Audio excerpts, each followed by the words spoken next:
High Fox, எல்லாரும் எப்படி இருக்கீங்க? வெல்கம் பேக் டு விஜய் திரை.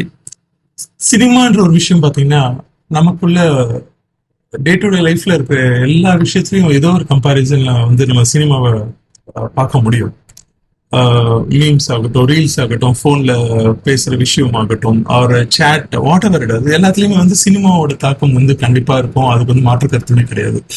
பட் நிறைய படங்கள் வந்துகிட்டே இருந்தாலும், பட் சில படங்கள் தாக்கம் வந்து நமக்கு ரொம்பவே இருக்கும். ஆக்சுவலி இப்படி ஒரு படத்தை எப்படி நம்ம மிஸ் பண்ணோம் அப்படின்ற மாதிரி நமக்குள்ள ஒரு கேள்வி வரும் அந்த படத்தை பார்க்கும்போது. அந்த வரிசையில இன்னைக்கு நான் சொல்ற படமும் வந்து உங்களுக்கு வந்து ஒரு பெரிய தாக்கத்தை ஏற்படுத்தும்னு நினைக்கிறேன். அப்படி சப்போஸ் இந்த படத்தை நீங்க மிஸ் பண்ணியிருந்தீங்க, பார்க்காம இருந்தீங்கன்னா கண்டிப்பா ஓடிடி பிளாட்ஃபார்ம்ல இருக்கு, ட்ரை பண்ணி பாருங்க. அந்த படத்தை பார்த்தீங்கன்னா கண்டிப்பா அதுல வந்து ஒரு இம்பாக்ட் கிடைக்கும். பிகாஸ் ஒரு படம் எடுத்தாச்சுன்னா அதுல வந்து ஒரு காதல் இருக்கும், ஒரு ஃபேமிலி சப்ஜெக்ட் இருக்கும், ஒரு ஃப்ரெண்ட்ஸ், அண்ணன் தம்பி பாசம், ஒரு ஃப்ரெண்ட்ஸ்குள்ள இருக்கிற விஷயம், ஆர் ஒரு பிஸ்னஸ், அந்த மாதிரி ஒரு ஒரு கதைக்கரை எடுத்து அதை வந்து ஃபர்தரா டெவலப் பண்ணி ஒரு ஸ்டோரியா நமக்கு முன்னாடி வந்து ப்ரெசென்ட் பண்ணுவாங்க. பட் இந்த படம் பாத்தீங்கன்னா இதுக்குள்ள வந்து எல்லா விஷயமும் இருக்கும். அதாவது கதம்பம் சொல்லுவோம் இல்லையா, ஒரு ஒரு பூ வந்து கதம்ப பூன்னு சொல்லுவாங்க. அந்த மாதிரி இந்த படம் எடுத்தீங்கன்னா இதுல இருக்கிற விஷயங்கள் வந்து ஒவ்வொரு ஃப்ரேமும் வந்து நம்ம பார்க்க பார்க்க வந்து இதெல்லாம் இருக்கா இதெல்லாம் இருக்கா அப்படின்ற மாதிரி நம்ம அதுக்குள்ள ரொம்ப டீட்டெயிலா யோசிக்க ஆரம்பிச்சிடும். இந்த படத்தை பத்தி இவ்வளவு பில்டப் கொடுக்க, அப்ப என்னடா படம் சொல்லண்டா அப்படின்னு நீங்க நினைச்சீங்கன்னா வேற ஒண்ணும் இல்லைங்க, கடைசி விவசாயி.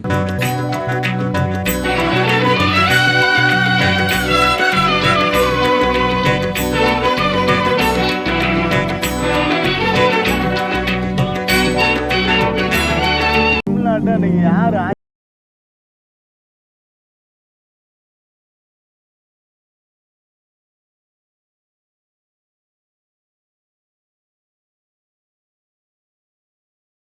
அந்த படம் ஃபர்ஸ்ட் டைட்டில் கார்டுல ஆரம்பிச்சு அந்த எண்ட் வரைக்குமே அந்த படத்தோட தாக்கம் பாத்தீங்கன்னா நம்ம வந்து வேற எதுவுமே யோசிக்க விடாது. அந்த மாதிரி ஒரு இயல்பான நடிப்பாகட்டும், அந்த ஒவ்வொரு கேரக்டர், படத்துல வர கேரக்டர்ஸ், அவங்க பண்ற விஷயங்கள் ஆகட்டும், எல்லாமே வந்து ஏதோ நம்ம கண்ணெதிர்க்க நடக்கிற மாதிரி ஒரு ஃபிலிம் பார்க்குற ஃபீலே கொண்டு வராம அந்த டைரக்டர் அவ்வளோ அழகாக எடுத்துட்டு போயிருப்பாரு. டைரக்டர் வந்து மணிகண்டன் சார், அவரோட படங்கள் நீங்க பாத்தீங்கன்னா தெரியுமா, காக்க முட்டை, ஒரு ப்ரீவியஸ் மூவி. ஸோ அந்த மாதிரி அவ்வளோ ஒரு இயல்பான கதை கதைக்களத்தை எடுத்து அதுக்குள்ள இவ்வளவு விஷயத்த வந்து சொல்ல வைக்க முடியுமான்றது ரொம்ப ஒரு ஆச்சரியக்குள்ள கொண்டு வர முடியும். இதுல பாத்தீங்கன்னா விஜய் சேதுபதி அவர்கள் வந்து ஒரு ரோல் பண்ணியிருப்பாங்க. அது வந்து எக்ஸ்ட்ரானரி. உங்களுக்கு வந்து அவரோட அவர் எந்த எது நோக்கி போறாரு அப்படின்ற விஷயம் வந்து புரியவே புரியாது அந்த கிளைமேக்ஸ் வர வரைக்கும். அந்த அளவுக்கு அது இருக்கும். அண்ட் யோகி பாபு சார் அவரோட ஒரு கதைக்களம் தனியா போயிட்டு இருக்கும், ட்ராக்கு.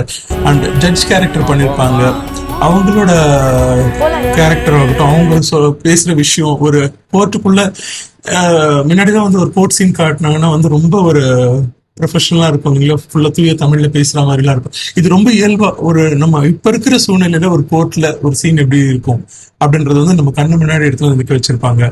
அந்த மாயாண்டி, அந்த தாத்தா, அவரோட கேரக்டர், அவரை நோக்கிதான் இந்த என்டையர் ஸ்டோரியுமே வந்து நகரும். அவர் வந்து விவசாயத்துக்கு அவர் மேல இருக்கிற காதல் என்னன்றத வந்து அந்த படத்துல வந்து அவ்வளவு அழகா சொல்லியிருப்பாங்க.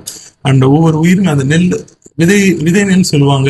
நீங்க விவசாயத்தை பத்தி தெரிஞ்சவங்களுக்கு விதை நெல்லோட அருமை என்னன்னு தெரியும். ஸோ அந்த விதை நெல்ன்ற விஷயம் வந்து எவ்வளவு இம்பார்ட்டன்ட்.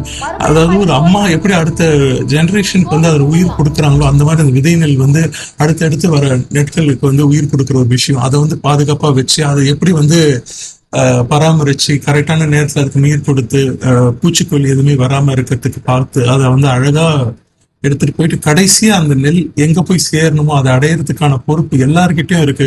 அந்த இடத்துல எந்த ஒரு ஜாதி மதம் பார்க்காம, ஏற்றத்தாழ்வுகள் எதுவுமே இல்லாம, பணம் வசதி இல்லாதவங்க அந்த மாதிரி எல்லாம் எந்த ஒரு இதுவுமே இல்லாம எல்லாருமே இந்த உலகத்துல சமம் அப்படின்ற விஷயத்த எடுத்துருப்பாங்க. பட் அதுக்கு முன்னாடி நடக்கிற விஷயம் வந்து எல்லாமே ப்ராப்பர் ஒரு ஸ்கிரீன் பிளே வந்து இப்படி இருக்கணும்ன்றது வந்து இந்த படத்துல அவ்வளவு அழகா சொல்லியிருப்பாங்க. அண்ட் இதை விட நிறைய வந்து முருகரோட சாங்ஸ் இந்த படத்துல யூஸ் பண்ணிருப்பாங்க. ஸோ அந்த சாங்ஸ் எல்லாமே பாத்தீங்கன்னா வந்து நம்ம ஆல்ரெடி கேட்டிருக்க டிஎம் சௌந்தரராஜன் சாங்ஸ் எல்லாமே இதுல வந்து பேக்ரவுண்ட்ல பிளே ஆகிட்டே இருக்கும் ஒவ்வொரு சீனுக்கும். அண்ட் இந்த படத்துல வந்து பறவைகள், அதாவது மயில் பறவைகள் தானே, அதுக்கு என்ன அப்படின்ற ஒரு சாதாரணமா எடுத்துக்காம ஒரு நெல் மணி தானே, அரிசி தானே அப்படின்ற நம்ம சில பேர் கொண்ட அந்த ஒரு கருத்து இருக்குங்க. அதெல்லாம் வந்து இந்த படத்துல வந்து பிரேக் பண்ணியிருப்பாங்க. ஒரு பறவைக்கும் கடவுளுக்கும் உள்ள இது, கடவுளுக்கும் நமக்கும் உள்ள உறவு என்னன்றதெல்லாம் வந்து ஒவ்வொரு ஃப்ரேம்லயும் வந்து அவ்வளவு அழகா சொல்லியிருப்பாங்க. அண்ட் காதல் என்ற விஷயம் வந்து நமக்கு ஒரு விஷயம் பிடிச்சிருக்குன்னா அது எல்லாருக்கும் பிடிச்சிருக்குன்னு அவசியம் இல்லை. அதே மாதிரி எல்லாருக்கும் அது புரியணும்ன்றது அவசியமும் இல்லை. அவங்களுக்கு அதை புரிய வைக்கணும்னு நம்ம நினைச்சோம்னா நம்மளோட இலக்காகட்டும், நம்மளோட எண்ணங்கள், நம்ம யோசிக்கிற விஷயம் எல்லாமே வந்து முட்டாள்தனமா இருக்கும். ஸோ அதெல்லாம் எனக்கு அதை பத்திலாம் எனக்கு கவலை இல்லை. எனக்கு எனக்கான ஒருத்தி இருக்கா, அவளுக்கான எனக்கான காதல், எங்க ரெண்டு பேருக்கான புரிதல் எங்களுக்கு மட்டுமே புரியும். அது உங்களுக்கு புரியலன்னா அது நான் பொறுப்பு இல்லை அப்படின்றத வந்து ரொம்ப அழகா வந்து விஜய் சேதுபதி சார் அவருடைய கேரக்டர்ல பண்ணியிருப்பாங்க. ஒரு சைடு நிலம் தான் ரொம்ப முக்கியம் அப்படின்னு ஒரு கேரக்டர் போயிட்டு இருக்கு, இன்னொரு சைடு பணம் தான் ரொம்ப முக்கியம் அப்படின்னு ஒரு கேரக்டர் போயிட்டு இருக்கு.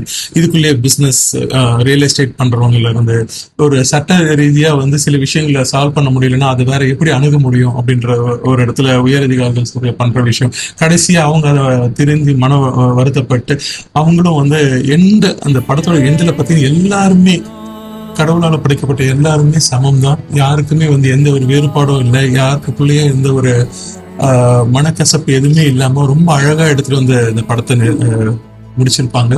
இது எனக்கான புரிதல். அண்ட் நீங்க இந்த படத்தை பாருங்க, இந்த படத்தை பார்த்துட்டு, ஏன்னா இதெல்லாம் வந்து கொண்டாடப்பட வேண்டிய படம். ஆனா வந்து அன்பார்ச்சுனேட்லி இது பெருசா வந்து கமர்ஷியலா வந்து வியாபார ரீதியா வந்து சக்சஸ் ஆகல.